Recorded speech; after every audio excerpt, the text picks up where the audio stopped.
आज जब हमारे घरों में पार्टियां होती हैं, हमारे घरों में जब संतानें जन्म लेती हैं, तो हम क्या करते हैं जानते हैं? अब इसमें मैं आपको दोषी नहीं मानूंगा, सच्चाई जो है मैं केवल बता रहा हूं, उसे एक्सेप्ट करना।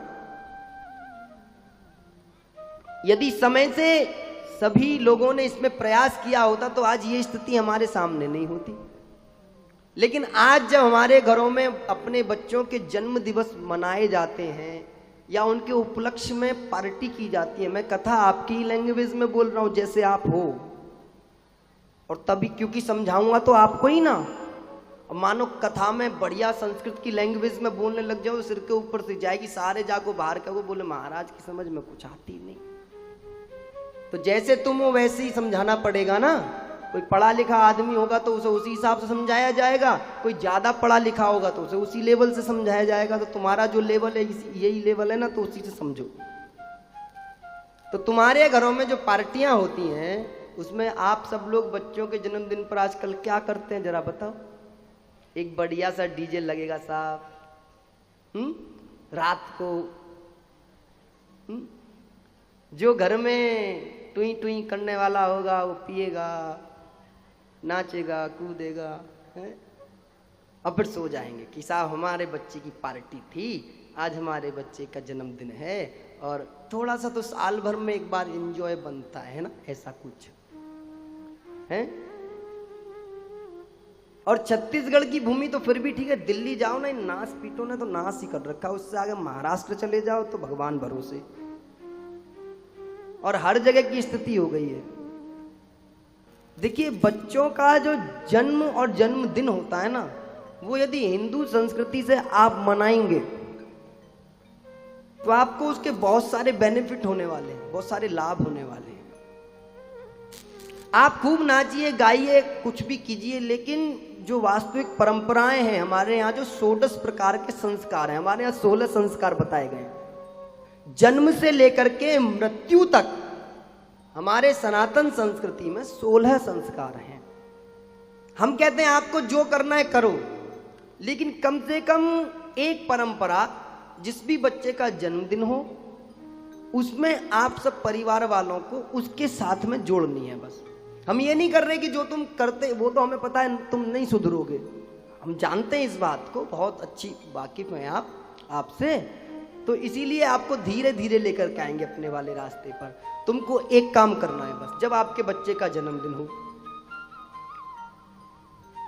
जिस दिन बच्चे का जन्मदिन हो उस दिन बच्चे के हाथ से नंबर 1 दान जरूर कराएं। नंबर 2, वो यदि प्रत्येक दिन अपने दादा के, दादी के, माता पिताजी के पैर छू के जाता हो तो ठीक है। उस दिन पूरे जितने भी अतिथि घर में आए उससे एक बार सबके पैर जरूर छुआएं। आजकल बच्चों को पैर छूने की परंपरा लगभग खत्म सी होती जा रही है। हाय हेलो पे आ गए सारे बच्चे। और यहां तक तो छोड़ो महाराज, जो बड़े बड़े भी आते हैं ना, जो बड़े बड़े जो सोचते महाराज का एक बार पैर मिल जाए हमारे पास, कि महाराज एक बार पैर छूने को मिल जाए ऐसे करके, वो भी हमारे घुटने ही छू के जाते हैं, पैरों तक नहीं पहुंचते। मैं भी कहूँ बेटा ले जा घुटने का दर्द, मैं भी अंदर अंदर मस्त रहता हूँ, ठीक है चरणों में पुण्य है, घुटनों में थोड़ा ही ना है। छू खूब आराम से घुटने, हम कम मने कर रहे हैं। और हम तो इतने तेज हैं, इतने तेज इंसान हैं हम तो, कि पैर भी ना छूने दें उस पर भी सॉक्स चढ़ा के रखें कि ले छू। अपना कमाया हुआ तुझे कैसे दूं भैया, ऐसे एक बार में ले जाओगे? ना ना ना। मेरा भाव, ये तो व्यंग्यात्मक भाव में ऐसे बोल रहा हूं, लेकिन कुछ चीजों को गंभीरता से सुनना पड़ेगा, समझना पड़ेगा। हम जो करते हैं वही हमारे बच्चे करते हैं। यदि हमने झुकना छोड़ दिया तो तुम्हें प्राप्त होना भी बंद हो जाएगा। कभी आप देखना किसी भी चीज को, वृक्ष को कभी गौर से देखना, किसी पेड़ को गौर से देखना। जो फलदार वृक्ष होता है ना वो झुका हुआ रहता है। फलंति वृक्ष परोपकारा, वहंती नद्या परोपकारा। इसके अंदर, जिसके अंदर जितने ज्यादा गुण होंगे इतना ही वो विनम्र और झुका हुआ रहेगा। अब हमारे अंदर केवल घुटनों तक के ही गुण हैं, इसलिए हम घुटनों तक ही रहते हैं।